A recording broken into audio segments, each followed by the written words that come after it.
Hello दोस्तों। तो welcome back. जैसे कि मैंने आपको पहले वाले वीडियो में बताया था कि मैं क्लासेस स्टार्ट कर रहा हूँ और बेसिकली मैं स्टार्ट कर रहा हूँ ओसीएम सब्जेक्ट से 11 के। इससे पहले आप जान लो कि आप ओसीएम सब्जेक्ट क्या है एंड उस सब्जेक्ट में क्या क्या रहेगा। सो सबसे पहले आप तो वीडियो को लाइक कर दीजिए बेटा। एएसटी क्लासेस को सब्सक्राइब भी कर दीजिए यूट्यूब पे। ओके। और ओसीएम सब्जेक्ट के कुछ बेसिक फंडामेंटल्स क्या है वो हम अभी देख लेते हैं। ओके, ये देखिए बेटा, ये आपके है 8 चैप्टर है ओसीएम सब्जेक्ट में। ओसीएम सब्जेक्ट का लॉन्ग फॉर्म रहेगा पहले तो organisation of commerce and management. ठीक है, ये रहा आपका first page, organisation and commerce management. ठीक है, अब इसमें आपको बेसिक 8 ही चैप्टर्स दिए हुए। ठीक है, introduction of commerce, business, trade, small scale industry in business, form of business organization part 1, forms of business organization part 2, institute supporting business, business environment, introduction to management। जैसे 8 चैप्टर से ज़्यादा बड़ा syllabus नहीं है, बस बच्चों को खौफ रहता है कि थियोरी सब्जेक्ट है और इसमें स्कोर बहुत से लोगों का कम भी आता है। तो इसमें स्कोर कैसे करना है एंड सब्जेक्ट को पढ़ना कैसे, तो हम दोनों चीज़ें करेंगे। पहले तो सब्जेक्ट को पढ़ेंगे, उसके बाद उसको आपके साइड से 100% में कवर करा के लूँगा और उसके बाद उसको रिवाइज करके उसमें स्कोर अच्छे से अच्छा कैसे लाना है वो भी मैं आपको बताऊँगा। ठीक है, तो बेसिक हम चैप्टर्स के नाम तो देख लिए। अभी हम इस वीडियो में लेक्चर में क्या क्या सीखने वाले हैं। ओके, तो पहले तो बेटा आपको सब्जेक्ट के बारे में बताना पड़ेगा कि ऑर्गेनाइजेशन और कॉमर्स और बिजनेस मैनेजमेंट ये सब वर्ड्स आपके लिए नहीं रहेंगे, राइट। तो ओसीएम क्या है, तो ये है कि आपका कॉमर्स एंड बिजनेस का आपको मैनेजमेंट कैसे करना है, बिजनेस हैंडल कैसे करना है, ये सब चीज़ें आपको पता चलेगी इस सब्जेक्ट में। आपको हर एक चीज़ बिजनेस की रिलेटेड, पैसों के रिलेटेड इसमें बताया जाएगा, राइट। ठीक है, तो ये सब्जेक्ट बहुत ही मतलब थियोरेटिकली देखे जाए तो बहुत डीप नॉलेज देगा आपको और प्रैक्टिकल लाइफ में भी आप इसे इम्प्लीमेंट कर सकते हो। तो आप जितना इस सब्जेक्ट में प्रैक्टिकल होके पढ़ोगे उतना ही आपके लिए बेटर रहेगा। अगर आप सिर्फ थ्योरी थ्योरी देख के पढ़ोगे तो ये सब्जेक्ट कंप्लीट और कवर होना बहुत दिक्कत आती है, क्योंकि इसमें मेन चीज़ ये है कि इसमें कंटेंट बहुत ज़्यादा है, इसमें सिलेबस में पॉइंट्स बहुत ज़्यादा दिए हैं। तो आप अगर देखोगे तो फिर प्रैक्टिकली अगर सोचोगे, प्रैक्टिकली अगर आप डेली लाइफ में यूज़ करोगे कि हम जहाँ ये पढ़ रहे हैं और हम ये चीज़ों में हम अप्लाई करेंगे तो आपको समझने में भी आसानी होगी एंड आप सीखोगे भी, कुछ नया सीखोगे। अगर आपने ये सब्जेक्ट सिलेक्ट किया है तो आपको कुछ तो वैल्यू एडिशन हो इस सब्जेक्ट के थ्रू। ठीक है, आप ओवरव्यू ऑफ चैप्टर, पहला चैप्टर है मेरा अपना और introduction of commerce and business. Okay, introduction of commerce and business में अभी इन्होंने बेसिक चीज़ें दी है कि economic activities, non economic activities, business के objectives, profit, role of profit क्या है बिजनेस में, इंडस्ट्री एंड कॉमर्स क्या है, डिस्टिंग्विश एंड एक्सेट्रा। तो ठीक है, देखते हैं। इंट्रोडक्शन है, फिर non economic activities, economic activities, business definitions है, कैरेक्टरिस्टिक्स, फीचर्स है। ठीक है, आपको यहाँ पे सारे बुलेट पॉइंट्स दिख रहे रहेंगे, सिर्फ बुलेट्स पॉइंट्स। यही चीज़ होती है, बच्चे बोलते हैं कि सर इसमें बुलेट पॉइंट्स बहुत ज़्यादा है, कैसे याद रखें। इसका भी बहुत आसान सिंपल तरीका है मेरे पास। तो आप देख सकते हैं business objectives. Okay, rule of profit में भी पॉइंट्स, मतलब आपका पूरा सिलेबस देखे जाए तो पॉइंट से ही भरा पड़ा है और इसको याद रखना और बहुत ज़्यादा इंपॉर्टेंट है, क्योंकि अगर आप एग्जाम में, अगर एग्जामिनर को पैराग्राफ दिखेगा वो सीधे मार्क कट कर देगा। तो अगर आप उसको पॉइंट्स दोगे उसको देखने में भी आसानी जाएगी, क्योंकि भाई उसको तो हज़ारों पेपर चेक कर रहे हैं, उसमें से आपका एक है, तो आप क्या मैट डिफ़र करते हो उन सब पेपर से। तो यही चीज़ें अपन यहाँ पे सीखेंगे सब। ठीक है, सो टेंशन ना लो, हम हैं, सब कवर कर लेंगे। बस आप लेक्चर्स देखते रहे। ठीक है, चले स्टार्ट करना है। Introduction of commerce and business. यहाँ पे बहुत ही प्यारी स्टोरी थी है, देखो, मयूरी, नेहा, राजेश, चरनी एंड गौतम की। ठीक है, मिसेस देशमुख। अभी ये आप डिटेल में बाद में पढ़ लेना, it's not that complicated, basic चीज़ें हैं। तो वो बोलते हैं कि आपको एसएससी प्रिपरेशंस में आपके मम्मी ने, पापा ने, अब आप एसएससी पास करके आए हो तो जाहिर सी बात है एग्जाम के टाइम में पढ़ाई की होगी, चाय कॉफ़ी तो बहुत ज़्यादा ज़रूरत है इस चीज़ों में। सही है, तो उस पीरियड में आपको अगर चाय कॉफ़ी अगर मम्मी पापा देते हैं तो वो उसके लिए आप पैसे थोड़ी देते हो। और अगर आप वही चीज़ अगर आप हॉस्टलाइट हो, बाहर जाके पीते हो, तो उसके लिए आपको पैसे देने पड़ते हैं। यही चीज़ें हैं। Okay, economic activities and non economic activities, ये तो बहुत ही कोर ये चीज़ें हैं अपनी डेली लाइफ की, ह्यूमन एक्टिविटीज़ की, ठीक है। तो यहाँ पे दिया है देखो, human activities differ into specific two parts, ठीक है, नॉन ह्यूमन एक्टिविटीज़ और non economic activities and economic activities. Economic activities business, profession और एम्प्लॉयमेंट, ऐसे तीन तीन पार्ट्स में डिफर करता है, ओके। और आपको एक नॉन इकोनॉमिक एक्टिविटीज में आपको एक्सप्लेन कर रहा हूँ, सुनिए आराम से, ठीक है। आप घर पे रहते हो, ठीक है, आपकी एक शर्ट है जो पुरानी है वो फट गई, आप मम्मी के पास दौड़ते दौड़ते आते हो और बोलते हो मम्मी मम्मी मेरी शर्ट फट गई है, आप मेरे को सिला के दे दो। तो मम्मी क्या लेगी, सुई धागा लेगी, फटाक से आपको सिला के दे देगी। अब ये मम्मी ने क्यों किया, क्योंकि मम्मी आपसे प्यार करती है। This this whole process is out of love and affection. इसमें कोई भी मॉनेटरी आइटम्स, मतलब पैसा इन्वॉल्व नहीं है, पैसा इन्वॉल्व नहीं है, ठीक है। तो ये आपकी पर्सनल नीड्स सेटिस्फाई करने के लिए है, या सोशल नीड्स बोलिए, रिलीजियस, कल्चरल और सेंटिमेंटल रिक्वायरमेंट्स जो है आपकी, वो फुलफिल करने के लिए जो एक्टिविटीज़ होती है जिसमें मॉनेटरी एक्सपेक्टेशंस नहीं है, मतलब आप पैसा इन्वॉल्व नहीं रहेगा, तो वो चीज़ें रहेगी नॉन इकोनॉमिक एक्टिविटीज़, ठीक है। देखिए क्या पढ़ते हैं एक बार, नॉन इकोनॉमिक एक्टिविटीज़, ठीक है। Non economic activities are those human activities which are perform to satisfy personal, social, religious, culture, sentimental requirements without monetary expectation. भैया बहुत इंपॉर्टेंट है ये, विदाउट मॉनेटरी एक्सपेक्टेशंस, हाईलाइट कर लेना इस चीज़ को कि भाई विदाउट मॉनेटरी एक्सपेक्टेशन बोला है इन्होंने कि इसमें पैसा इन्वॉल्व नहीं होगा। वही आप अगर इकोनॉमिक एक्टिविटीज़ चेक करते हो तो इकोनॉमिक एक्टिविटीज़ में क्या बोलता है वो, कि involve production, distribution and consumption of goods and services with in a society called economic activity, ठीक है। मतलब इन चीज़ों में आपको पैसा इन्वॉल्व रहना मस्ट है। अगर आप प्रॉफिट के लिए सोच रहे हो, अगर आप अपने बिजनेस के लिए सोच रहे हो, तो आप out of love and affection नहीं करोगे, आपकी सेटिस्फाई पर्सनल नीड्स नहीं है ये। यहाँ पे आपके ऊपर बहुत लोग डिपेंडेंट है, फाइनल कंज्यूमर तक आप आपका प्रोडक्ट बेचते हो, तो उसमें इकोनॉमिक एक्टिविटी इन्वॉल्व होती है। तो उसमें तीन स्टेजेस है इसमें इकोनॉमिक एक्टिविटीज़ के, एक तो प्रोडक्शन है, distribution and consumption of goods and services है, ये है आपके बिजनेस के कोर एरियाज, यही है, ठीक है।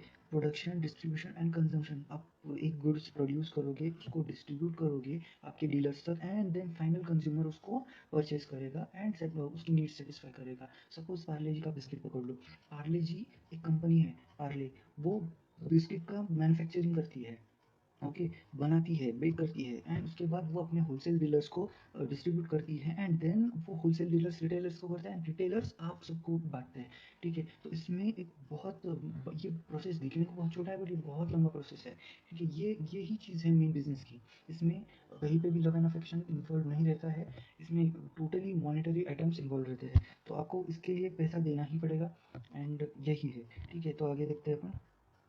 अब इसमें दिया है, उन्होंने एग्जांपल दिया है, workers working in a factory, then these economic activities are facilitates earning livelihood, तो ठीक है। तो इसमें ये क्या बोलता है कि भाई आपके डे टू डे लाइफ की अर्निंग इस पे डिपेंडेंट है। अगर आप कोई मजदूर हो, अगर आप किसी फैक्ट्री में काम करते हो, तो आपको मॉनेटरी आइटम में पैसे मिलेंगे इन रिटर्न। ये काम जो है आप out of love and affection नहीं कर रहे हो किसी के लिए, कि भाई वो बॉस जो है वो मेरा रिलेटिव है एंड मैं उसके लिए कर रहा हूँ, मेरे को कोई पैसे नहीं चाहिए जी, नहीं। इसमें 100% पैसे इन्वॉल्व होंगे, आपको पैसे मिलेंगे तभी जाके आप घर चला सकते हो, सही है, ठीक है। ये है इकोनॉमिक एक्टिविटीज़, ये यही यही दो चीज़ों पे आपका पूरा सिलेबस चलेगा, एक तो बिजनेस एंड इकोनॉमिक एक्टिविटीज़। ये बहुत इंपॉर्टेंट चीज़ है डे टू डे लाइफ में, आप इसको रिलेट भी कर सकते हो शायद, सही है, ठीक है।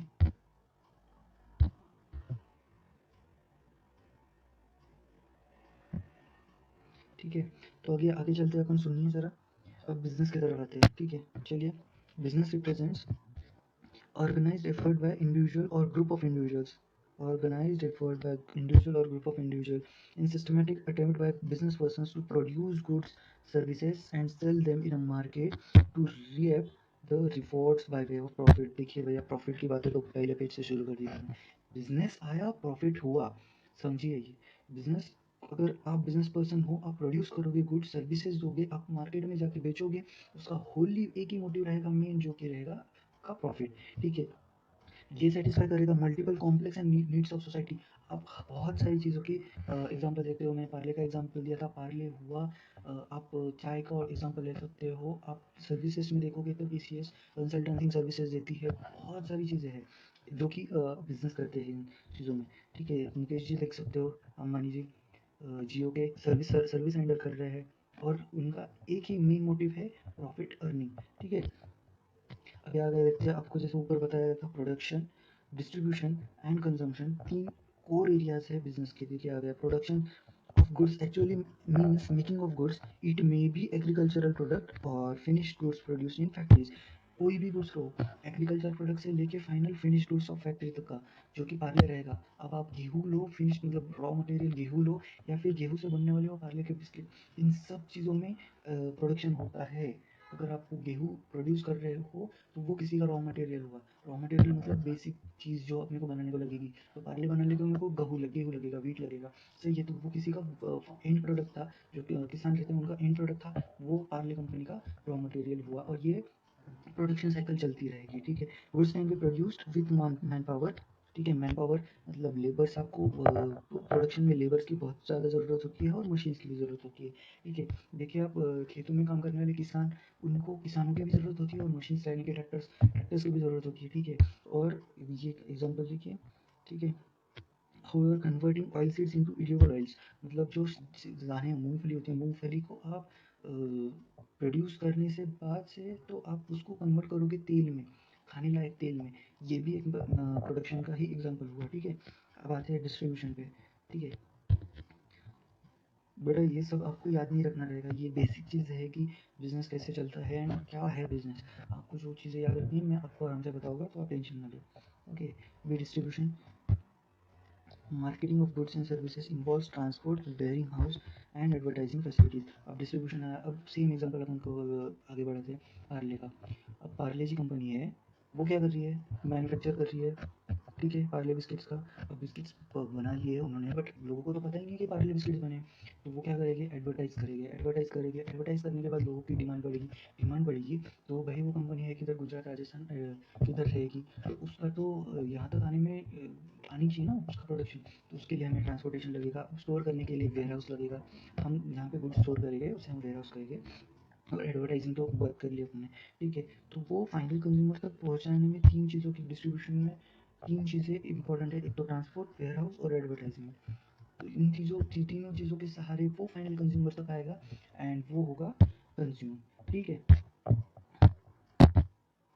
तो आते हैं अभी बिजनेस की डेफिनेशंस पे। ओके, तो यहाँ पे देखिए बिजनेस की दो तरीके की डेफिनेशन है भैया। अपने को ये दोनों डेफिनेशन बाय हार्ट होनी चाहिए, रट्टा तो मारना ही पड़ेगा कहीं कहीं पे।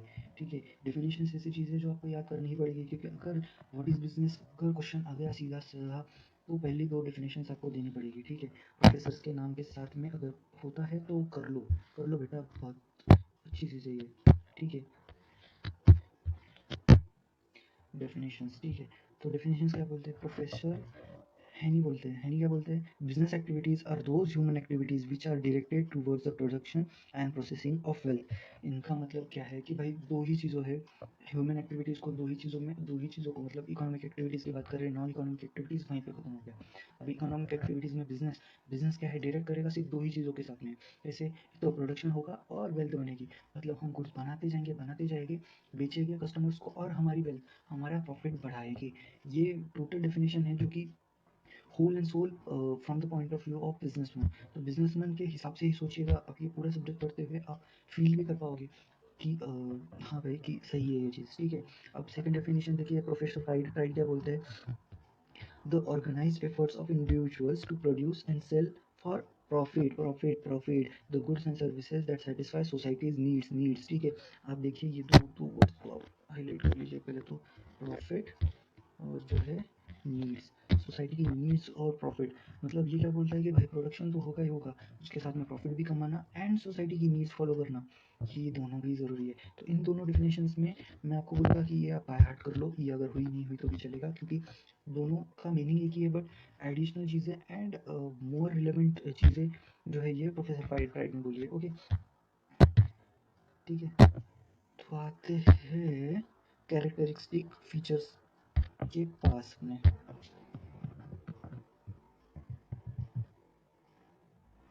ठीक है बेटा, चलो देखते हैं कैरेक्टरिस्टिक्स एंड फीचर्स और फीचर्स ऑफ बिजनेस। बिजनेस के फीचर्स क्या है, फीचर्स ही देखते हैं। ओके, अब देखो आपको एग्जाम में ना तोड़ मरोड़ को भी क्वेश्चन आ सकता है। कहीं पूछेंगे कैरेक्टरिस्टिक्स क्या है, कहीं पूछेंगे फीचर्स क्या है, कहीं पूछेंगे इंपॉर्टेंस क्या है।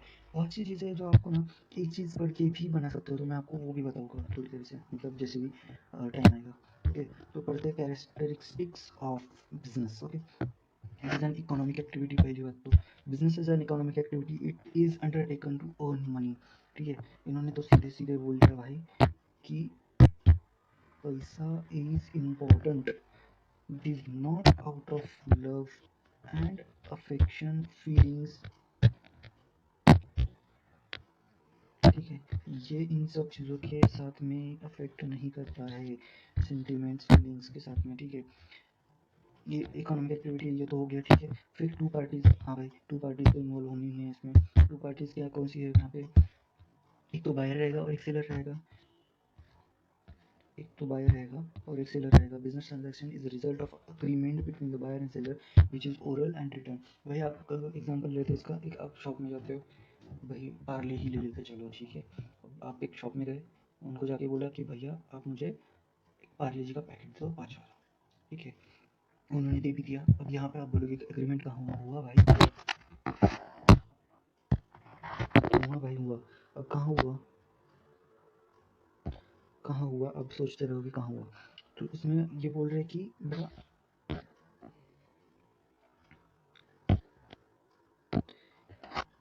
कि आपने जो उनसे बात की कि ओरली जो आपका एग्रीमेंट हुआ है कि भाई मैं आपको पैसे दे रहा हूँ, आप मुझे बिस्किट दे दीजिए। ठीक है, ये आपका ओरल एग्रीमेंट है। और कहीं बड़ी बड़ी कंपनियों में ऐसे रिटर्न एग्रीमेंट्स भी लेते हैं, रिटर्न एग्रीमेंट्स भी लेते हैं। ठीक है, अब आपका नेक्स्ट पॉइंट देखते हैं। ठीक है, नेक्स्ट पॉइंट है प्रॉफिट मोटिव। भैया प्रॉफिट मोटिव ये तो सबसे अहम चीज़ है। आप बोलोगे प्रॉफिट तो बहुत बार आ गया, भाई यही है। अगर आप बिजनेस कर रहे हो तो प्रॉफिट कमाना ज़रूरी है। मेन पर्पज़ है ये कि आपको प्रॉफिट कमाना पड़ेगा। ठीक है, और आप सिर्फ प्रॉफिट कमाओगे और उसको मैक्सिमाइज भी करोगे। मतलब आपकी कॉस्ट जो है, आपको प्रोडक्शन की कॉस्ट है, बोलो मैन्युफैक्चरिंग, एडमिनिस्ट्रेशन कॉस्ट, जो भी कॉस्ट है आपको उसको रिड्यूस करना है एंड आपको मैक्सिमाइज आपका प्रॉफिट करना है। ठीक है, maximise profit and increase the volume of, मतलब आप मैक्सिमाइज कैसे करोगे, तो वो बोल रहे हैं कि increasing the volume of sales and reducing its cost. ठीक है, ये भी है। एंड अगर आपको आपका बिजनेस अगर मतलब चलाते रहना है, गोइंग कंसर्न बनाना है उसको लॉन्ग टर्म के लिए, तो उसको भाई प्रॉफिट कमाना ज़रूरी ही है। और प्रॉफिट की डेफिनेशन कई अलग अलग बिजनेस में कई अलग अलग तरीके से भी ली जा सकती है। ठीक है, अगला देखते हैं। अगला पॉइंट है production of goods and services. Production of goods and services तो मोस्ट है भाई, ये फीचर्स है आपके बिजनेस के कि आपको प्रोड्यूस करना पड़ेगा गुड्स एंड सर्विसेज। आपको अगर कोई चीज़ बेचनी है तो वो प्रोडक्शन की ज़रूरत तो है बेटा। ठीक है, तो बिफोर एक्सचेंजिंग, एक है बोलता है एक बार, before exchanging goods and services they should be produced and by business enterprise. Business enterprise exchange करने से पहले उसको प्रोड्यूस करना ज़रूरी होता है। ठीक है, exchange of goods and services, business involves transfer of goods and services directly or indirectly with money or money's worth. Monetary exchange is the exchange with money। ठीक है, अब पहले बार्टर बार्टर सिस्टम पता है आपको, बार्टर सिस्टम मतलब पहले क्या होता था, पहले के ज़माने में कि भाई गेहूँ के बदले ज्वार, और मतलब ऐसे बार्टर सिस्टम होता था। मतलब मैं एक चीज़ दूंगा, सामने से मुझे कोई और चीज़ देगा, इसको हम कहते थे बार्टर सिस्टम। बट अभी बार्टर सिस्टम नहीं है, मॉनेटरी करेंसीज मार्केट में आ चुकी है। तो मॉनेटरी करेंसीज के हिसाब से आपको मनी की कीमत अभी उस स्पेसिफिक प्रोडक्ट के लिए, अगर आपको कोई स्पेसिफिक प्रोडक्ट लेना है तो उसके लिए आपको उसकी मॉनेटरी आइटम मतलब मॉनेटरी वैल्यू आपको पे करनी पड़ेगी। इसको हम गुड्स एक्सचेंज बोलते हैं, exchange of goods and services. तो पहले गुड्स के बदले गुड्स भी मिलते थे, बट अभी वो सिस्टम बंद हो चुका है। देखिए यहाँ पे लिखा है barter exchange, same goods and other goods के साथ में सम ले देते हैं, मतलब वीट के बदले चावल। If goods are produce for own consumption like stitching dress for daughter, it can not be called business activity. अभी अगर मैंने आपके खुद के कंजम्पशन, मतलब मैं पार्ले जी का ओनर हूँ और मैंने खुद के कंजम्पशन के लिए उसमें से 4 बिस्किट के पैकेट निकाल लिए, तो इसमें कोई इकोनॉमिक एक्टिविटी नहीं हुई, इसमें कोई मैं प्रॉफिट नहीं कमा रहा हूँ, क्योंकि तो मेरे खुद के कंजम्पशन के लिए है। ठीक है, तो ये चीज़ें आपकी इकोनॉमिक एक्टिविटी में नहीं आएगी और ना ही इसको अपन बिजनेस कह सकते हैं। ठीक है, इन्होंने कुछ अलग एग्जाम्पल दिए है। Dealing in goods and services, ठीक है, every type of business transaction is concern with either goods or services. In the absence of goods and services, business cannot take place. These goods may be consumer goods, capital goods. However, services created business for intangible, which are essential to doing business. Example: transportation, banking, insurance. तो बेटा ये point क्या बोलता है कि बोले आपको अगर बिजनेस करना है तो आपको डील करना ही पड़ेगा, तो गुड्स में करो या फिर सर्विसेज में करो, ठीक है।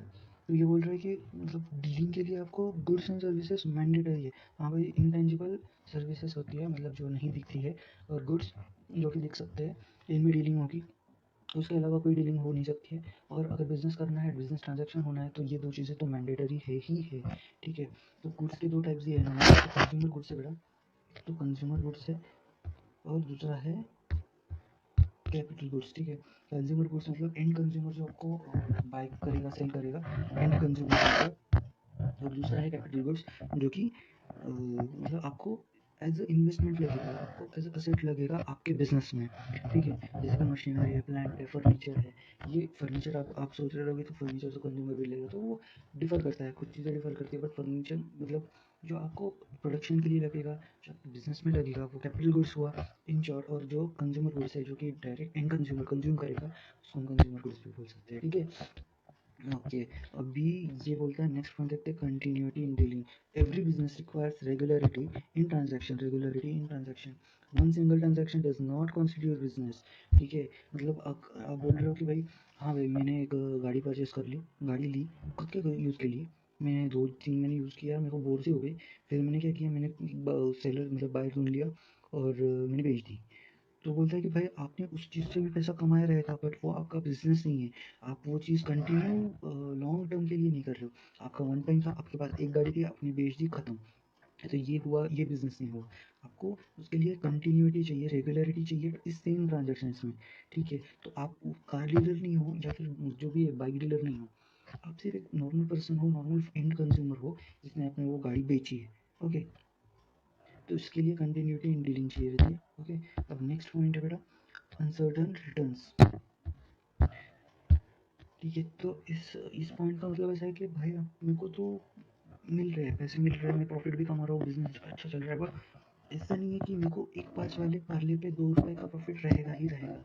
अब वो क्या बोलते हैं कि भाई अगर आपका 5 का पार्ले है, अगर एक कस्टमर है, सपोज कस्टमर को मैं 3 रुपए में बेच रहा हूँ, दूसरे को मैं 2.5 में बेच रहा हूँ, ये क्यों कर रहा हूँ मैं, ये क्योंकि मेरे आउट ऑफ रिलेशंस, मेरे क्लाइंट के साथ में कैसे है, मेरे डीलर्स के साथ में कैसे है, वो मेरे से कितना स्टॉक लेके जा रहे हैं, वो सब चीज़ें पे भी मैटर करता है। तो ये जो आप देख रहे हो, तो ये रिटर्न जो है, रिटर्न ये कंफर्म नहीं रहेगा, कहीं पे मुझे लॉस भी हो सकता है। अगर मेरा स्टार्टिंग है बिजनेस का, तो मेरे को कॉस्ट से कम पे भी बेचना पड़ सकता है, क्योंकि मार्केट में कंपटीशन बहुत ज़्यादा है।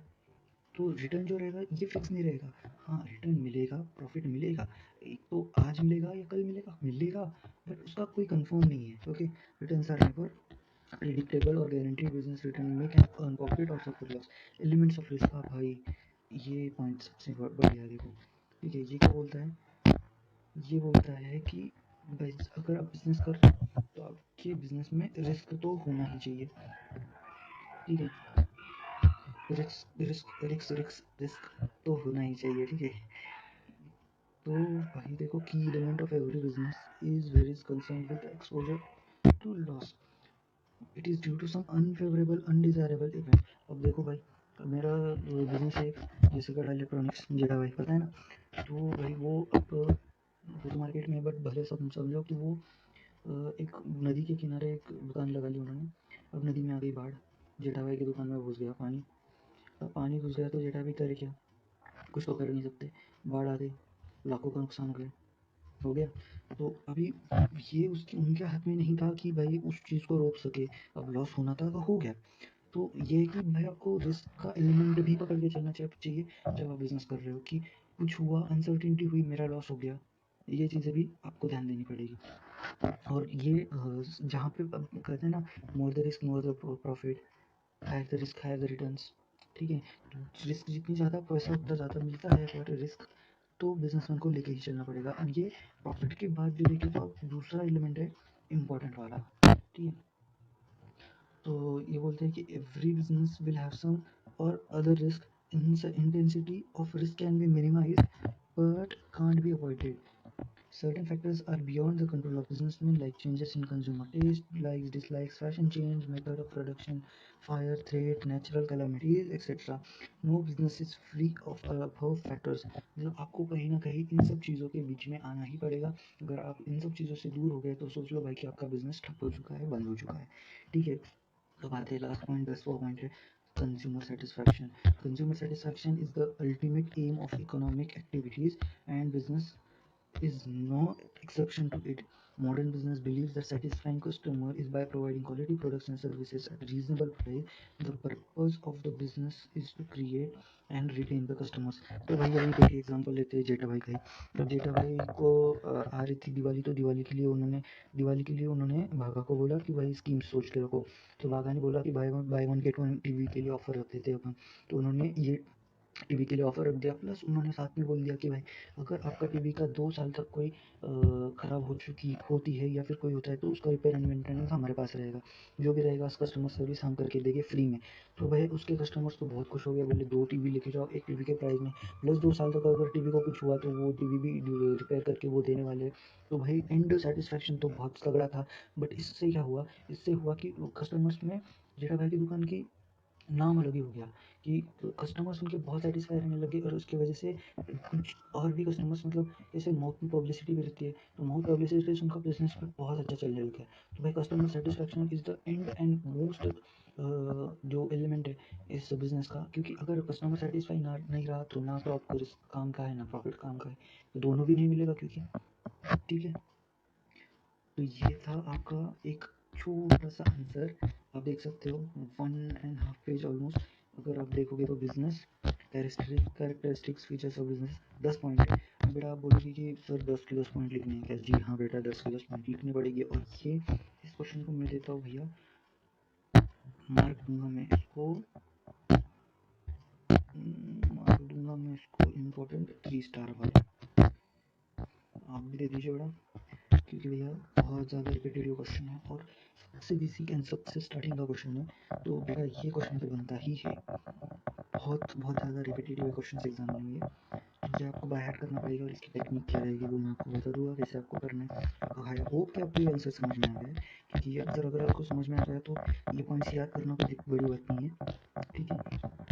एक बार रिवाइज कर लेते पॉइंट्स को, ठीक है। क्या बोलता है? इकोनॉमिक एक्टिविटी होनी चाहिए, पैसे कमाने हैं, two parties buyers and seller, two parties होनी ही चाहिए।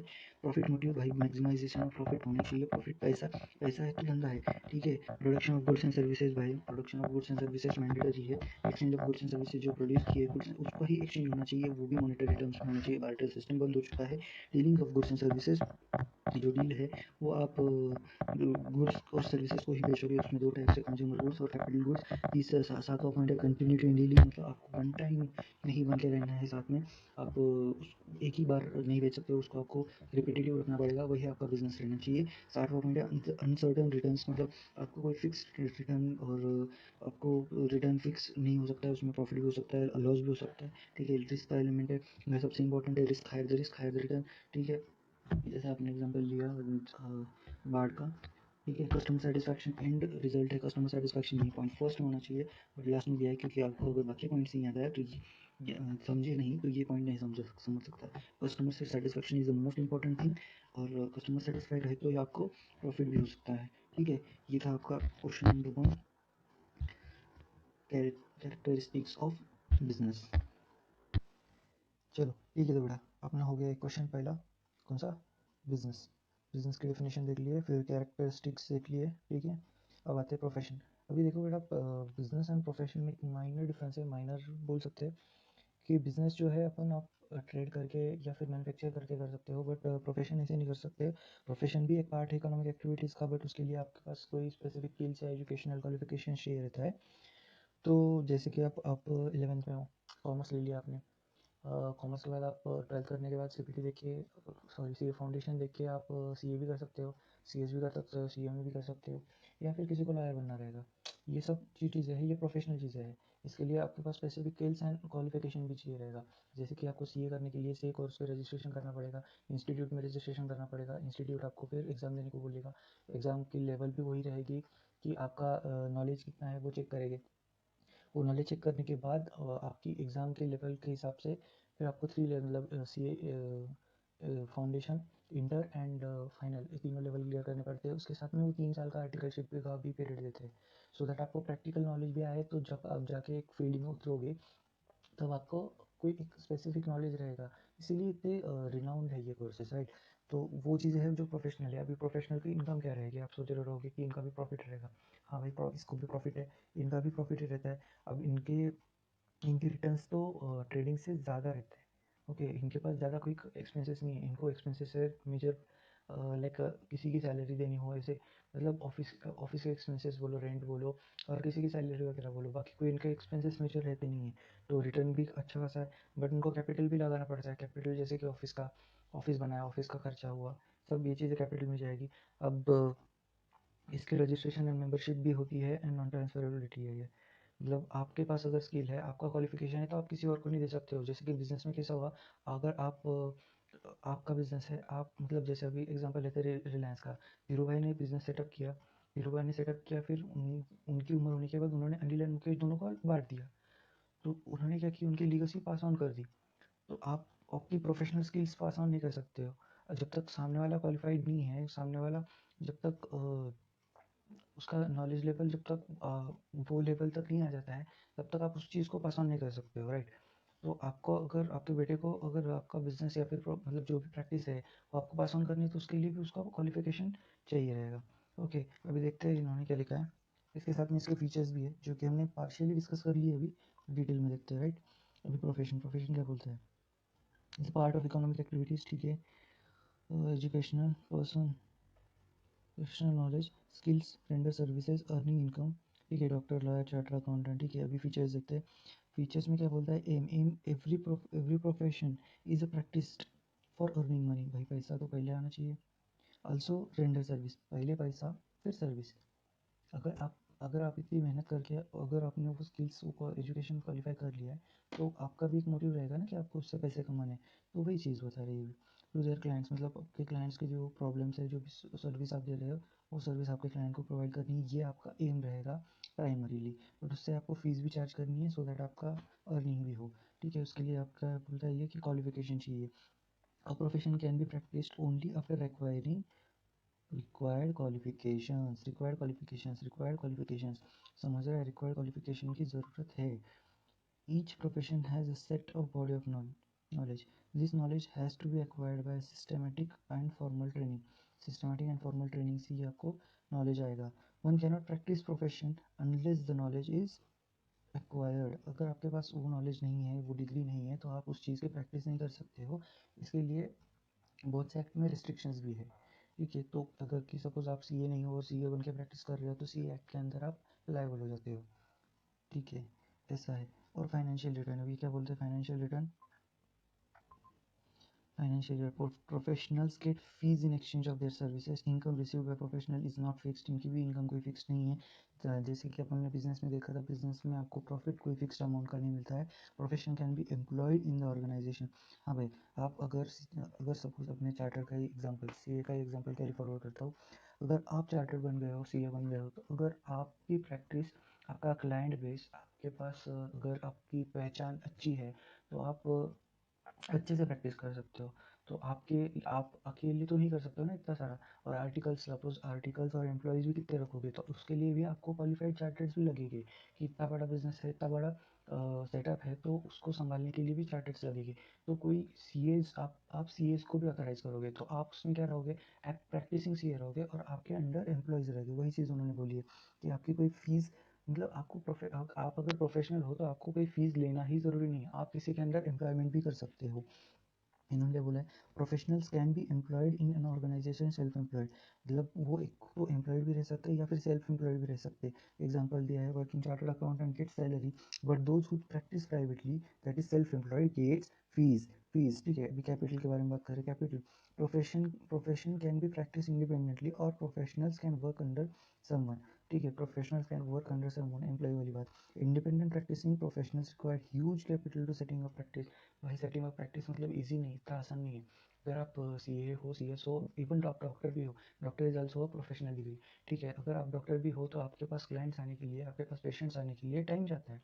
तो वैसे ही कोई आके आपके पास ट्रस्ट नहीं कर सकता है। आपके पास अगर है एक्सपीरियंस तो ठीक है, बट आपके आपके ऊपर ट्रस्ट आने के लिए आपको आप तो टाइम लगता है उन सब चीज़ों के लिए। तो उसमें पहले कुछ दिन या पहले कुछ महीने, साल बोलो, सालों तक लॉस में जाता है। बट एक साल मतलब सपोज 3-4 महीने तक आपके पास कोई पेशेंट भी नहीं आएगा, कोई क्लाइंट भी नहीं आएगा कि आपकी सर्विस लेने के लिए। क्यों? क्योंकि बस आपके पास एक्सपीरियंस नहीं है, या फिर आपके पास कोई ट्रस्टवर्दी नज़रों से नहीं देख रहा है। जब आपके ऊपर कोई ट्रस्ट करेगा तो आगे जाके आपका क्लाइंट बेस बढ़ेगा। कैसे होगा? तो उसके लिए आपको कैपिटल लगेगा, मतलब आपका ऑफिस का खर्चा है वो सब आपको आउट ऑफ पॉकेट देना पड़ेगा। कोई आके आपको मतलब ऐसे ही नहीं देने वाला है पैसे। ठीक है, तो पहले उसके लिए कैपिटल की ज़रूरत बहुत ज़्यादा है। अभी क्या बोलते हैं, नेक्स्ट पॉइंट देखते हैं, registration and membership. Some professionals have council. Council बोल रहा है, काउंसिल मतलब परिषद। परिषद मतलब सपोज इंस्टीट्यूट टाइप्स। ठीक है, इंस्टीट्यूट मतलब अगर आपकी प्रोफेशनल बॉडी है, मतलब आप अगर प्रोफेशनल तो आपकी प्रोफेशनल बॉडी रहेगी, सो दैट वो आपके रूल्स डिसाइड करेगी कि आपको कैसे मार्केट में बिहेव करना है, क्या चीज़ें आपके लिए अच्छी है, क्या नहीं है। ठीक है, which regulates the activities of professional. These professionals have registered with them, with their respective council, get certificate of practice। certificate of practice आपको most है, suppose bar council for lawyers, ICI Institute of Chartered Accountants or Chartered Accountants, Indian Medical Association for doctors। the code of conduct mentioned by the respective council must be strictly followed। जो भी code of conduct मतलब आपका manual, user manual जैसे रहेगा कि आपको कैसे behave करना है, क्या करना है, क्या नहीं करना है, डूज एंड डोंट्स भी उसमें रहते हैं। तो बहुत बड़ी चीज़ है, बहुत डीप एक्सप्लेनेशन उसका। तो वो आपको स्ट्रिक्टली फॉलो करने पड़ेंगे अगर आपको वो प्रोफेशनली उस चीज़ का प्रैक्टिस करना है तो। और उसकी मेंबरशिप तभी आपको दी जाएगी जब आप उस कोड ऑफ कंडक्ट को फॉलो करोगे। Non transferability. अब नॉन ट्रांसफरेबिलिटी मतलब क्या, कि professionals can not be transfer to other person on the will. मतलब जैसे अभी रिलायंस का एग्जांपल देखा, रिलायंस धीरू भाई ने अनिल और मुकेश को पूरा ट्रांसफ़र कर दिया। बट अगर आप चार्टर्ड हो तो आप अपने बेटे को नहीं दे सकते हो जब तक उसके पास वो डिग्री ना आ जाए। ठीक है, क्योंकि नॉलेज भी कोई चीज़ है ना। Nature of work. अब नेचर ऑफ वर्क क्या बोलता है, professionals charge fees in exchange of expert services. मतलब for example architect designs layout of office for fees. ठीक है, तो प्रोफेशनल चार्ज फीस। अगर आप सपोज डॉक्टर चार्टर हो तो आप क्या करोगे कि क्लाइंट अगर सपोज आपके पास आता है कि सर मेरे को अकाउंटिंग करनी है, मेरा इनकम टैक्स रिटर्न भी करना है, मेरा ऑडिट भी करना है, तो मेरे को फीस का कोटेशन बताओ। तो आप पहले उनका अकाउंट चेक करोगे कि कितना काम है, कितना टाइम मेरा उस पर इन्वेस्ट होने वाला है। तो फिर उसके हिसाब से आप उनको फीस चार्ज करोगे। कि भाई अगर सपोज रिलायंस है और उसकी जगह पे एक्स वाई जेड लिमिटेड है। सपोज रिलायंस और एक्स वाई जेड में ज़मीन आसमान का फ़र्क है। अब रिलायंस से मैं सपोज 10 लाख का चार्ज करूँगा, वहाँ मैं एक्स वाई जेड से एक्सपेक्ट नहीं करूँगा कि उनका भी क्वांटम इतना रहेगा, उनको भी वही क्वालिटी की सर्विसेज चाहिए रहेगी। That's not possible. कि रिलायंस एक अलग लेवल पे और एक्स वाई जेड एक अलग लेवल पे है, तो एक्स वाई जेड से मैं कुछ हद तक ही चार्ज करूँगा। उनकी सर्विस, उनकी क्वांटम देख के, उनका नेचर ऑफ सर्विस देख के उसके हिसाब से मैं उनको चार्ज करूँगा। ठीक है, तो ये हो गया आपका प्रोफेशन वाला पॉइंट। तो बहुत ईजी है। साथ ही पॉइंट है एम क्वालिफिकेशन, फिर financial returns, capital, registration and membership, non transferability and nature of work. ठीक है, ये 7 पॉइंट्स है, याद रखने। ठीक है, कैसे याद रखने, रहेगा सब रहेगा, टेंशन आपको में है। ठीक है, बस आप लेक्चर्स कंटिन्यू देखते रहे। अगर अच्छा लगा तो लाइक कर दो। ठीक है, अब अपन देखते हैं नेक्स्ट, एम्प्लॉयमेंट। चलो, employment, it is an economic activity. भाई ये पूरे चैप्टर में इकोनॉमिक एक्टिविटी, रादर पूरे सिलेबस में इकोनॉमिक एक्टिविटी वर्ड मत भूलना। ये हर चीज़, नॉन इकोनॉमिक एक्टिविटी वहीं पे छोड़ दिया हमने। हर चीज़ relating to business is an economic activity. हर चीज़ रिलेटिंग टू पैसा इज़ एन इकोनॉमिक एक्टिविटी। अगर आप सर्विस दे रहे हो, पैसे ले रहे हो, इकोनॉमिक एक्टिविटी। अगर आप पैसे दे रहे हो, गुड्स ले रहे हो, economic activity. Everything is economic activity. अगर आप कभी एम्प्लॉयमेंट में हो, सपोज इसका एग्जांपल लेते हैं, आप किसी और को सर्विस दे रहे हो, मतलब आप आपके बॉस को सर्विस दे रहे हो, in return he is paying you money. पैसा आ रहा है, सर्विस जा रहा है, इकोनॉमिक एक्टिविटी। ठीक है, economic activity where people works for others, there is an employer employee relationship. Employer is a person who offers work, and the person who accepts the work is called as employee. Remuneration and terms and conditions are agreed. अब इसमें कैसे terms and conditions भी रहेगी. अगर आप खुद का business कर रहे हो तो आपका कोई टर्म्स एंड कंडीशंस नहीं रहेगा, बट आप अगर किसी कंपनी में जाके जॉब कर रहे हो तो आपको उनके टर्म्स एंड कंडीशंस के साथ में कंप्लाई करना ही पड़ेगा. वो बोलेंगे कि 10 से 6 काम कर तो 10 से 6 करना पड़ेगा, 10 से 7 कर तो 10 से 7 करना पड़ेगा. मतलब वो वेरी करता है हर कंपनी के हिसाब से कितना काम है और उनका पॉलिसीज़ क्या है उसके हिसाब से. अब इसके फीचर्स देख लेते हैं. फीचर्स के इसमें क्या बोलता है? Um, qualifications, monetary return, capital, registration, non transferability, nature of work. अरे ये तो कुछ सुनने सा लग रहा ना. हाँ जी बेटा, पूरे पॉइंट्स सेम है, ऑलमोस्ट पॉइंट्स सेम है. Um, qualification, financial return, capital, membership, non transferability, nature of work. Allah, मतलब एक ही बार याद करो, दो दो बार एग्जाम में लिखो. सही है. सिर्फ आपको माइनर चेंजेस करने पड़ेंगे जो कि मैं यहाँ पे बताता हूँ. वहाँ पे एम था अर्न मनी, यहाँ पे भी अर्न मनी है, बट यहाँ पे एम्प्लॉय एम्प्लॉयर का रिलेशनशिप रहेगा और दोनों की नीड सेटिस्फाई करनी रहेगी. वहाँ पे आपको खुद के लिए पैसे कमाने हैं एंड क्लाइंट को सर्विस देनी है. ठीक है, इसका डिस्टिंग्विश भी आएगा बाद में, हम वो भी डिस्कस करेंगे. Qualifications. Each job requires some qualification. The job can be skilled or unskilled. For skilled job, the specific qualifications are required, or for but no specific qualifications is required for the unskilled job. ठीक है. अब skilled job और unskilled job में क्या फ़र्क है? Skilled job मतलब क्या है कि आपके पास कोई क्वालिफिकेशन है. सपोज चार्टर्ड एग्जांपल लिया था सीए एज एम्प्लॉय. ठीक है. CA as, if you are a chartered accountant and you are working with someone as a employee in his firm, then you are an employee for him. ठीक है. आपके पास chartered degree है, आपके पास knowledge है उसका. ठीक है. Then you are skilled employee. But अगर आप उसी ऑफिस में ऑफिस बॉय का काम कर रहे हो जहाँ जहाँ पे आपने 10th भी पास नहीं किया है, तो you are an unskilled employee. आपके पास स्किल्स नहीं है बट आपको बेसिक काम करना है. कोई स्किल्ड वाला काम नहीं करना है, कोई दिमाग वाला काम नहीं करना है, बस पानी उठा के यहाँ से वहाँ रखना है. समझे? ठीक है, चलो नेक्स्ट पॉइंट देखते हैं. मॉनेटरी रिटर्न्स, उधर भी था monetary return. Wages and salaries मिलेगा, यहाँ पे आपको सैलरी मिलेगा, पैसा मिलेगा as a financial return. After the completion of work, month end को सैलरी आता है. Wages are paid daily. Wages है जो कि डेली और वीकली पे कर सकते हो, सैलरी मंथली पे करते हैं वो लोग. वेजेस वर्कर्स को पे हुआ होता है. वेजेस जो है वर्कर्स को पे होता है, और वर्कर्स बोलो यार जिनका डेली अर्निंग पे पेट पलता है. ठीक है. बहुत से ऐसे लोग भी इंडिया में जिनको डेली पैसे कमाने पड़ते हैं तब जाके वो आपका खाना खा सकते हैं. और बहुत से ऐसे है कि उनको सैलरी पे रहता है जो कि महीने के एंड पे मिलता है. मतलब आप महीने भर काम करो, महीने के एंड में आपको सैलरी मिलेगा. ठीक है. Along with the salary and other benefits like bonus, quarters to stay, subsidised food in canteen also provide. मतलब अगर आप एम्प्लॉय हो तो आपको आपकी ऑफिस वाले बोनस भी पे करेगी. बोनस मतलब अगर आपको उनको आपका काम अच्छा लगा या फिर कोई आपका इंटरेस्ट है आपका बॉस आपसे, तो आपको सैलरी में एडिशन देता है, बोनस देता है. ठीक है. और क्वार्टर्स टू स्टे मतलब रहने के लिए जगह देगा. फिर सब्सिडाइज फूड इन कैंटीन मतलब आपको कूपन्स देगा, कूपन से आप जाके खाना भी खा सकते हो उनके कैंटीन्स में फोकट में. ठीक है. It can also be given to employees. ठीक है. Capital, no capital required for the employment. Employment के लिए कोई कैपिटल की ज़रूरत नहीं है. आपको बस जाना है, बॉस ने कैपिटल लगाया हुआ है, बॉस ने पैसा लगाया हुआ है, आपको जाना है, बैठना है, काम करना है, उसको पैसा कमा के देना है, तब जाके वो आपको आपकी सैलरी देगा. ठीक है. ठीक है. Registration, no registration are required. आपके पास क्वालिफिकेशन है, ठीक है, कोई प्रॉब्लम नहीं है, बट कोई कोड ऑफ कंडक्ट आपको फॉलो नहीं करना है, कोई रजिस्ट्रेशन आपको नहीं करना है. बस आपको टर्म्स एंड कंडीशंस फॉलो करनी पड़ेगी जो कि रहेगी कंपनी की. Every employee has to follow rules and regulations mention in the terms and conditions of the employment contract. ठीक है. Non transferability, employment is also non transferable from one person to another. अगर teacher, example ये, if teacher retires then he can not transfer his job to his son और daughter.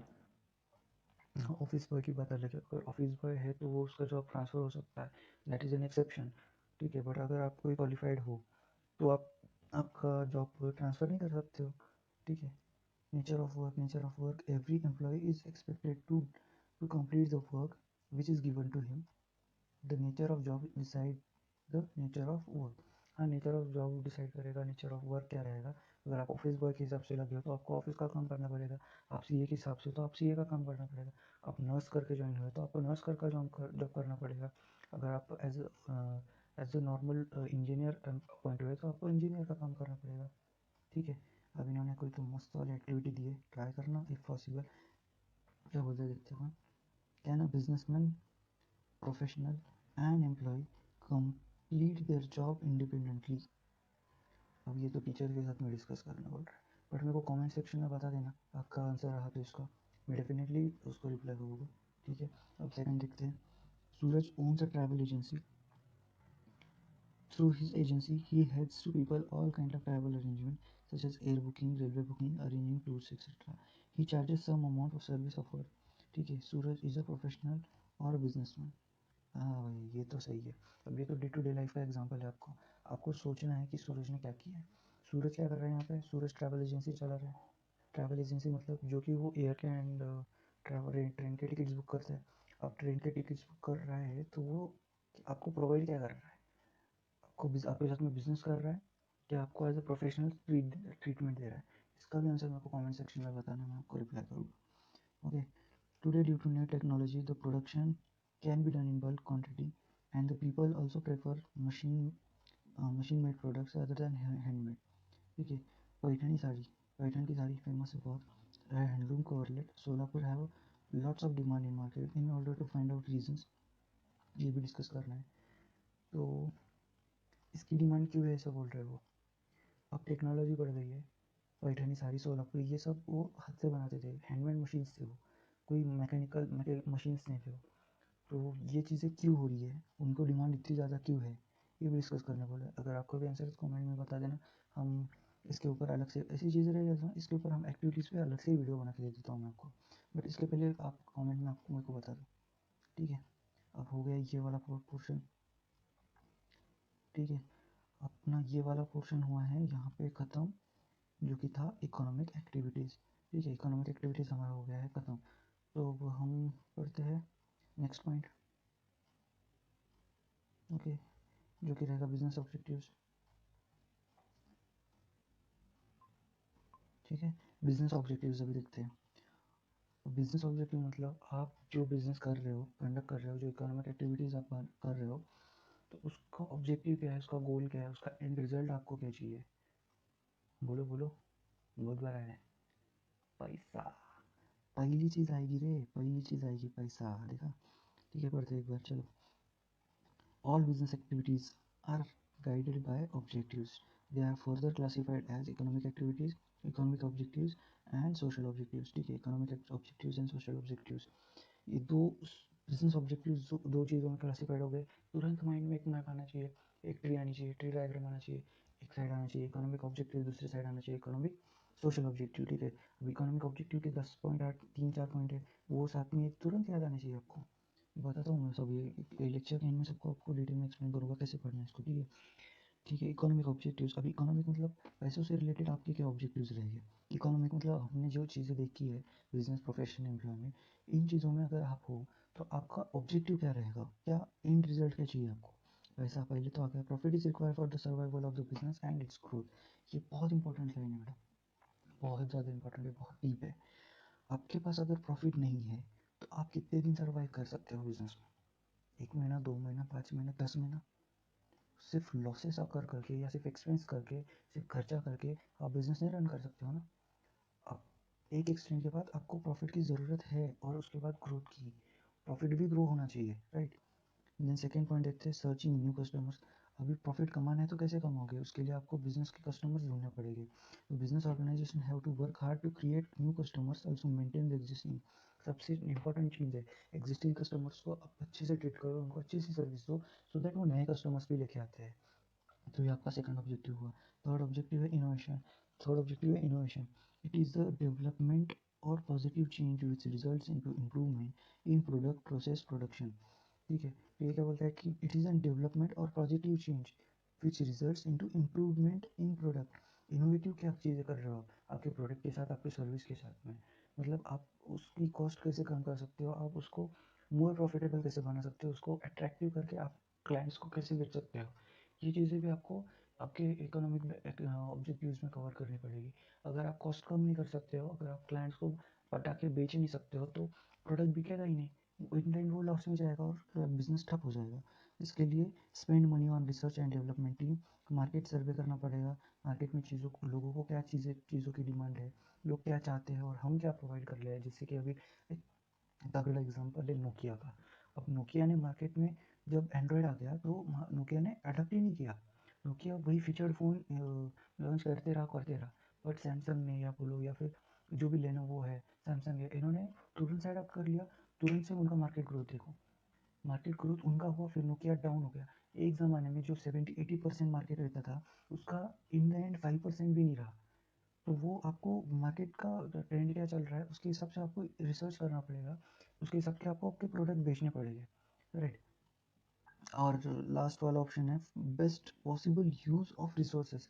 Best possible use of resources मतलब आपके पास अगर 4 employees है तो वो चारों को आप कैसे पॉसिबल वे में पूरे पूरे प्रॉपर यूज़ कर सकते हो। आपके पास अगर 2 मशीन्स है तो आप वो 2 मशीन्स के हिसाब से कितना प्रोडक्शन कर सकते हो। अगर आपके पास 4 मशीन्स है तो आप कितना कर सकते हो।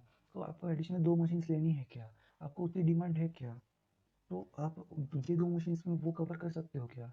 अगर आपके पास जो 4 एम्प्लॉयज़ है उनको 2 शिफ्ट में बुला के आप पार्टली काम करा के आपका प्रोडक्शन बढ़ा सकते हो क्या। ये चीज़ें आपको रिसोर्स मतलब यही चीज़ें आपकी रिसोर्स है। अपना बिजनेस का रिसोर्स मतलब क्या, मशीन्स, लेबर्स, आपके असेट्स, ये सब चीज़ें आपकी रिसोर्स है जो आपको प्रोडक्शन करने में, सर्विस देने में काम में आती है। तो इन चीज़ों का रिसोर्स का कैसे मैनेज करते हो। रिसोर्सेज आर ये भी क्या बोलते हैं, resources are scarce that have alternative usage, they they should used at a maximum and avoid wastage। मतलब अगर एग्जांपल लेते हैं, अगर आपके पास 2 मशीन्स है उस पर बैठने के लिए मैक्सिमम आपको 2 से 3 लोग चाहिए रहते हैं, बट आपके पास 4 से 5 लोग हैं, तो बाकी के 2 तो बैठे रहेंगे खाली। तो आप क्या करोगे, आप बोलोगे कि आप एक शिफ्ट 2 शिफ्ट बना लेते हैं, एक तो मॉर्निंग शिफ्ट और एक इवनिंग शिफ्ट। मॉर्निंग शिफ्ट में 3 लोग आएंगे, इवनिंग शिफ्ट में 2 लोग आएंगे, तो आपका उसके हिसाब से मशीन का यूसेज भी बढ़ेगा, आपका प्रोडक्शन भी बढ़ेगा, और आपके जो खाली 2 एम्प्लॉयज़ बैठे थे वो भी खाली नहीं बैठेंगे। तो ये भी आपको देखना पड़ेगा। इस इन चारों चीज़ों के साथ में ही मिलके आपको आपका गोल अचीव करने को दिक्कत नहीं जाएगी, ठीक है। अभी देखते हैं सोशल इकोनॉमिक ऑब्जेक्टिव्स। अब सोशल ऑब्जेक्टिव्स में क्या आएगा, बेसिक डिस्कशन कर लेते हैं, ठीक है। अभी हुआ इकोनॉमिक, पैसों की बात हो गई, बट भाई आपको सोसाइटी से भी कोई एक्सपेक्टेशंस है, सोसाइटी से भी आपको एक्सपेक्टेशंस है। मतलब आप भी सोसाइटी से एक्सपेक्ट करते हो कि आपको वो कोऑपरेट करे, और सोसाइटी भी आपसे एक्सपेक्ट करती है कि आप भी उनकी हेल्प करो, उनकी नीड सेटिस्फाई करो, राइट। तो कैसे, सपोज आप एक विलेज एरिया में आपका सेटअप है, सॉरी, सपोज विलेज एरिया में आपका सेटअप है, सही है। अगर विलेज एरिया में है तो सपोज आपका वेस्टेज निकलता है, आप डंप कर देते हो, आजू बाजू में कचरा हो जाता है, तो सोसाइटी आपको क्या बोलने करने बोलेगी कि भाई यहाँ पे बिजनेस नको करो, हमारा कचरा, हमारे गाँव में कचरा हो रहा है, ठीक है। तो आपका रिस्पॉन्सिबिलिटी क्या बनता है उसके अगेंस्ट, आपका रिस्पॉन्सिबिलिटी बनता है कि आप वो क्लीन करो, आप आजू बाजू का उतना ही छोड़ के आप पूरा गांव को क्लीन रखो, मतलब पॉल्यूशन आपका कंट्रोल में रखो। वो सब चीज़ें आपको करनी पड़ेगी सोसाइटी के साथ, तो जाके सोसाइटी आपको सपोर्ट करेगी आपके बिजनेस में। आपको वहाँ के लोगों को एम्प्लॉयमेंट देना पड़ेगा, सो दैट वहाँ के लोगों को पैसे कमाने का मतलब सोर्स मिलेगा, ठीक है। तो अभी यहाँ पे देखते हैं क्या है सोशल ऑब्जेक्टिव्स। अभी सोशल ऑब्जेक्टिव्स क्या बोलते हैं, सप्लाइंग ऑफ क्वालिटी प्रोडक्ट्स। अब वो क्या डिमांड कर रहे, सोसाइटी डिमांड करेगी every business has to provide quality products to its customers. Quality means combination of purities and safety and durability, ठीक है। क्वालिटी मतलब आपको क्वालिटी सर्विस देनी पड़ेगी, उसके साथ में आपको क्वालिटी मतलब क्वालिटी मेंटेन करनी पड़ेगी आपके गुड्स की, सो दैट सोसाइटी अट्रैक्ट होने के बाद वो प्रोडक्ट को यूज़ भी करे, ठीक है। Avoiding unfair trade practices, unfair trade practices like black marketing, misleading advertisements, wrong measurement. It should be avoided. It is an important for survival and growth of business unit. अगर आपका product black market में बिक रहा है, suppose आपके product की demand है 1000 quantities और आप बना रहे हो 900 क्वान्टिटीज़, मतलब मार्केट में 100 क्वान्टिटीज़ कम है, मार्केट में डिमांड ज़्यादा हो गई, इकोनॉमिक्स में आप सीखोगे डिमांड ज़्यादा प्राइस ज़्यादा, डिमांड ज़्यादा सप्लाई कम प्राइस ज़्यादा, बराबर ना। तो उसके हिसाब से देखोगे तो आप, तो आपका बिजनेस मतलब आपके जो सेल्स रहेगा वो ब्लैक में जाएगा, ब्लैक में जाएगा मतलब पैसे ज़्यादा लेंगे लोग। ऑन ऑन एमआरपी रहेगा 1000 रुपये, तो लोग 1200 रुपये भी चार्ज कर सकते हैं। तो ये अनफेयर ट्रेड प्रैक्टिसेस आपको कम करने के लिए आपको सोसाइटी की नीड सेटिस्फाई करनी पड़ेगी। उसके लिए आपको समझना पड़ेगा कि उनमें डिमांड कितनी है, उनको क्या प्रोडक्ट चाहिए, उसको क्या क्वालिटी क्या चाहिए, ठीक है। Employment generation, socio economic institutions, business should create jobs and skill unskilled peoples. अब जैसे बोला कि वो गांव में जो बिजनेस था, वहाँ के लोगों को अगर आप एम्प्लॉयमेंट देते हो तो वहाँ के लोग भी आपको कोऑपरेट करेंगे, और उसके हिसाब से क्या होगा, एम्प्लॉयमेंट क्रिएट होगा। तो it should provide employment opportunities to economically backward and दिव्यांग पर्सन्स मतलब जो पिछड़े हुए लोग हैं, या फिर जो क्या बोलते हैं दिव्यांग पीपल को, पैरालाइज्ड बोलो या फिर डिसेबल्ड बोलो, इनको भी अपॉर्चुनिटीज देनी चाहिए जॉब की। मतलब नॉट एज अ वर्कर ही, बट आप कोई और भी जॉब दे सकते हो। जैसे अगर वो क्वालिफाइड है तो उनको क्वालिफाइड जॉब दो, अगर उनको कंप्यूटर चलाना है तो कंप्यूटर ऑपरेटर बनाओ। इस प्रकार की जॉब्स आप ऑफर कर सकते हो, right. Then welfare of employees. Welfare of employees means skilled and unskilled workers are the part of society. So if employees are properly taken care of, it brings welfare to society. It can be achieved by providing fair and regular remuneration, good working conditions, and impartial personal policies, offering incentives. अभी वो क्या बोल रहे हैं?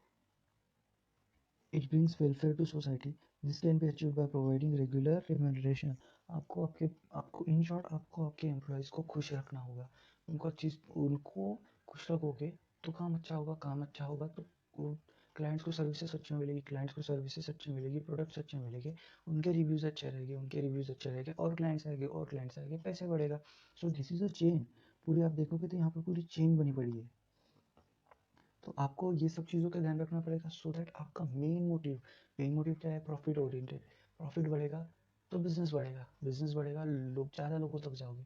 तो इन सब चीज़ों के लिए आपको ये सब चीज़ें ध्यान देनी पड़ेगी। Help to solve social problems. अभी सोशल रैपिड इंडस्ट्रियलाइजेशन में मेनी सोशल प्रॉब्लम्स है, traffic jams, growth of slums, water pollution. Business should be aware of this and should try to reduce them. अगर आपके बिजनेस से हो रहा है या नहीं भी हो रहा है तो भी आपने ध्यान देना चाहिए इन सब चीज़ों के बारे में। और ये सब सोशल प्रॉब्लम्स आपको सॉल्व करनी पड़ेगी, सो दैट सोसाइटी को आपके कंपनी के बारे में एक अच्छी क्लियर इमेज क्रिएट हो कि भाई ये कंपनी है जो इनका कचरा न होते हुए भी उठा रही है, इन्होंने पॉल्यूशन नहीं किया फिर भी पॉल्यूशन कंट्रोल के लिए आपको मेजर्स ले रही है। तो ये सब चीज़ें आपको सोसाइटी के लिए करनी पड़ेगी, सो दैट सोसाइटी आपको क्लियर इमेज करके देखे और आपके साथ में जुटने से के लिए रेडी हो, आपको कोऑपरेट करेगी, ठीक है। contributing to the welfare of the society. Business house should be take care of general welfare of the society. For that, they should give donations for some good cause, offering scholarship for higher education. ठीक है। तो आपको society के welfare के साथ में आपको जुड़ना पड़ेगा। आपको मतलब कहाँ जो जहाँ ज़रूरी है वहाँ डोनेशन भी करना पड़ेगा। आप हॉस्पिटल्स खोल सकते हो, आप स्कूल्स खोल सकते हो, आप ओल्ड एज होम्स खोल सकते हो। तो इन सब चीज़ों से आपका एक कंपनी का रेपुटेशन अलग ही बढ़ेगा। तो आपको वो हेल्प करेगा आपके बिजनेस के साथ में जुड़ने के लिए लोगों को, ठीक है। इतने ही पॉइंट्स है बेटा। इसके 4 है, उसके 5 है आई गेस, राइट। तो ये भी आपको लर्न करने पड़ेंगे। तो मैं इसकी भी चेन बना के आपको भी बता दूंगा एक बार कि चेन कैसी रहेगी। चेन ऐसी रहेगी कि देखो, एक स्टोरी ही बना देते हैं अपन। स्टोरी बना के आपको बता दूंगा, मैं एंड में बताऊंगा कैसे पढ़ना है, पूरा सब्जेक्ट एंड में बता दूंगा, ओके। या फिर इसका शॉर्ट रिवीजन लेक्चर भी मैं बना सकता हूँ, वो मैं आपको बताऊँगा कैसे बनाऊँगा, ठीक है। नेक्स्ट पॉइंट देखते हैं, role of profit in business. भाई सबसे इंपॉर्टेंट चीज़ है role of profit in business. अगर नहीं ना प्रॉफिट तो बिजनेस का एक चीज़ का ना, अगर आप पैसा ही नहीं कमा रहे हो तो वो नॉन प्रॉफिट ऑर्गेनाइजेशन हुई, प्रॉफिट ऑर्गेनाइजेशन नहीं हुई। मतलब वो बिजनेस नहीं हुआ, वो प्रोफेशन नहीं हुआ जब प्रॉफिट नहीं है, ठीक है। Every business operates with aim to earn profit in the excess of the revenue और इट्स कॉस्ट। रेवेन्यू मतलब आपका टर्नओवर, आपका सेल्स, आप कितनी आपके क्लाइंट्स को कितनी सर्विसेज प्रोवाइड कर रहे हो, उसका एक मेजर रहता है। आप अकाउंट्स में देखोगे रेवेन्यू। ओवर कॉस्ट मतलब आपके कॉस्ट के ऊपर, मतलब अगर आप 1000 रुपये का रेवेन्यू कमा रहे हो तो उसके लिए आपकी कॉस्ट कितनी है? क्या आपके कॉस्ट 1200 है या फिर आपके कॉस्ट 800 है? आपको खुद के खर्चे कितने करने पड़े? 800 करने पड़े तो आपका बिजनेस प्रॉफिट में है। अगर आपको 1200 करने पड़ रहे हैं तो आप तो लॉस में जा रहे हो। फिर ये तो प्रॉफिट ओरिएंटेड कंपनी नहीं हुई, लॉस ओरिएंटेड हुई। तो आपको उसके हिसाब से आपका खर्चा भी कम करना पड़ेगा। तो एम अगर आपका प्रॉफिट है तो आपको कॉस्ट कम से कम रखनी पड़ेगी, मैक्सिमम सर्विस क्वालिटी रहेगी, मैक्सिमम प्रोडक्ट क्वालिटी रहेगी, और उसके हिसाब से रेवेन्यू भी ज़्यादा रहेगा, ठीक है। इसके लिए तो उन्होंने ज़्यादा चार्ट ही दे दिया, एक फॉर्मूला दिया है, profit is equal to revenue minus total cost. Total cost, cost में क्या क्या आएगा? आपके ऑफिस एक्सपेंसेस बोलो, आपकी सैलरी बोलो, आपकी चाय का खर्चा, आपके पानी का खर्चा, आपकी इसका खर्चा, अमका ढंग सब मिला के आपका जितना खर्चा टोटल खर्चा माइनस रेवेन्यू में से होगा, ठीक है। तब जाके आपका प्रॉफिट आएगा। अभी प्रॉफिट के कुछ उन्होंने रोल्स दिए हैं कि आपके ये रोल्स क्या है, ये चार्ट है, ठीक है। हम डिटेल में देख लेते हैं directly, okay. Role of profit in business, return to investor. ठीक है बेटा, अब ध्यान देना, ये पॉइंट ध्यान देना। ठीक है, return to investor. Return to investor मतलब क्या, अभी एक चार्ट ड्रॉ करके रखा है नीचे। ठीक है, अब बिजनेस है, सपोज बिजनेस कर रहा है, आप बिजनेस कर रहे हो। ठीक है, आपने कैपिटल लाया। अब कैपिटल लाया कैसे? पहली बात, आपके पास पैसा था नहीं था। अगर खुद का था तो बहुत बढ़िया बात भैया, खुद का था तो पूरा प्रॉफिट है आपका, कोई टेंशन की बात नहीं। पार्टनरशिप है तो पार्टनर का और आपका, कोई टेंशन की बात नहीं है। बट अगर आपके पास पैसा नहीं है तो आप क्या करोगे? आप करोगे पब्लिक इशू। एक मिनट भाई। हम्म, आप करोगे पब्लिक इशू। तो उससे क्या होगा? इन्वेस्टर्स बनेंगे। इन्वेस्टर बनेंगे मतलब शेयर्स लेंगे। शेयर्स लेके तो आपको रिटर्न भी देना पड़ेगा। अब रिटर्न देना पड़ेगा तो आपको पहले तो पैसे कमाने पड़ेंगे। ये मेन रोल है आपके प्रॉफिट का, आपके बिजनेस में। क्या क्या रोल है? Return to investors. Return to investor मतलब क्या बोल रहे हो?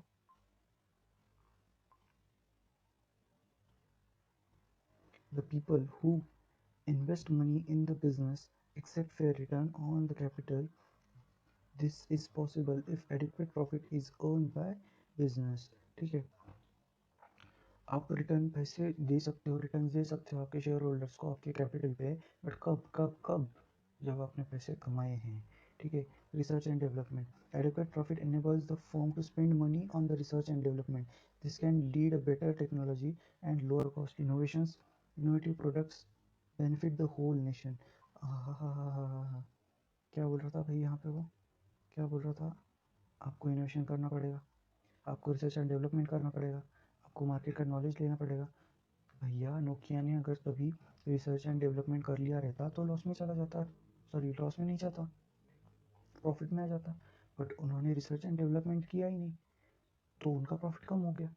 तो ये रोल है प्रॉफिट का कि आपको रिसर्च एंड डेवलपमेंट करना पड़ेगा सो दैट आपका ग्रोथ हो, ग्रोथ रुके ना। ठीक है, नेक्स्ट पॉइंट है ग्रोथ एंड एक्सपेंशन।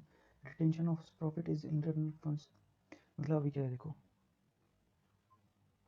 तो retention of profit is an internal source of fund. अभी इसका एक एग्जांपल देता हूँ मैं आपको। सपोज आपके शेयर होल्डर से, ठीक है, तो आपने पैसा कमाया 50 लाख रुपए, 50 लाख रुपए कमाए, तो उसमें से आपके शेयर होल्डर्स का 50 टका, 50 टका मतलब 25 लाख। 25 लाख आपका, 25 लाख आपके शेयर होल्डर्स का अपना बांटना था। और आपने से आपके शेयर होल्डर्स को बोला भैया भैया 25 लाख रुपए आपका रहने दो, 25 लाख रुपए में मेरा भी रहने था। तो मतलब हम हमारे बिजनेस में से पैसे नहीं निकलते। बट हाल जबकि यही पैसे, यही 50 लाख हम अगर हमारे बिजनेस में लगा ले, तो आज अगर जब जो हमने 50 लाख कमाए, अगले साल जो हम 50 लाख कमाने वाले, उसकी जगह पे हम 75 लाख कमा ले। समझ रहे हो? मतलब आपका, अगर आप जब री इन्वेस्टमेंट करते हो आपके इसमें, तो आपका बिजनेस बढ़ता है, धंधा बढ़ता है। तो बिजनेस बढ़ेगा तो प्रॉफिट बढ़ेगा। ठीक है, इन्होंने क्या बोला? Retention of profit is internal source of fund. मतलब आपको जो 25 लाख रुपए, 50 लाख रुपए बाहर से लेने थे बिजनेस करने के लिए, तो आपके अपने प्रॉफिट से ही कमा लिए।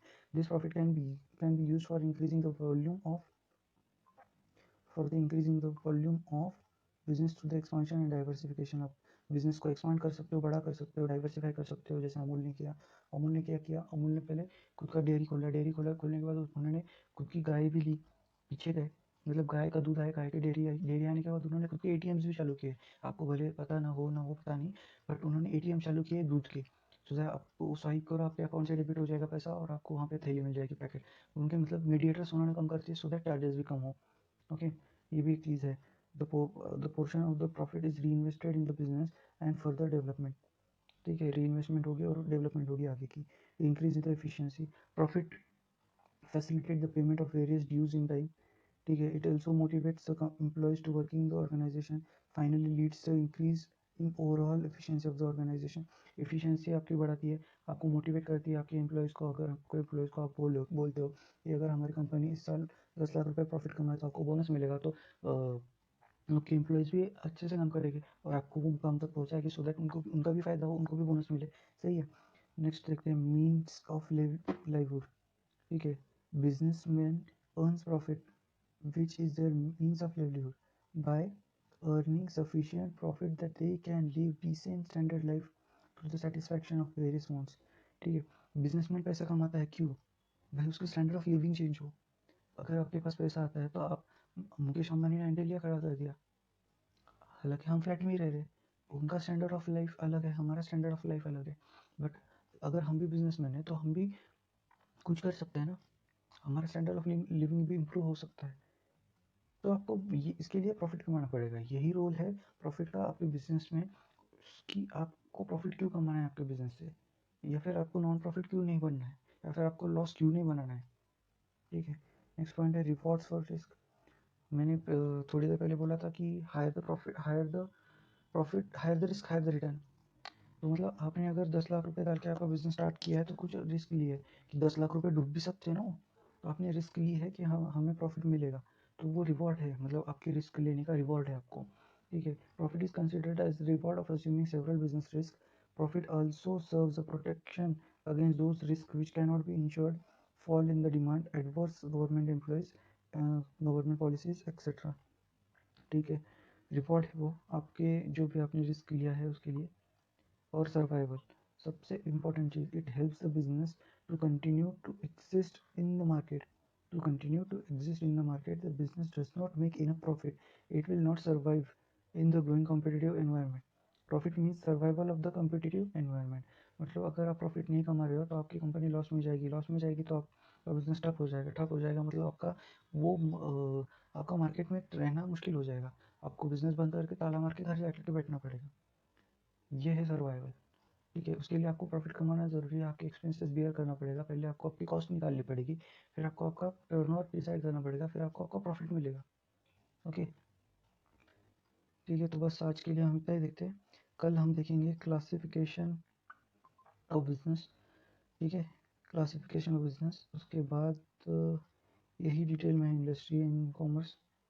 ठीक है। यही है। उसके बाद डिफरेंस है, डिफरेंसेस एक एक है, एंड फिर आपको ये पूरा चैप्टर कैसे पढ़ना है वो बताऊंगा। ठीक है। चलेगा।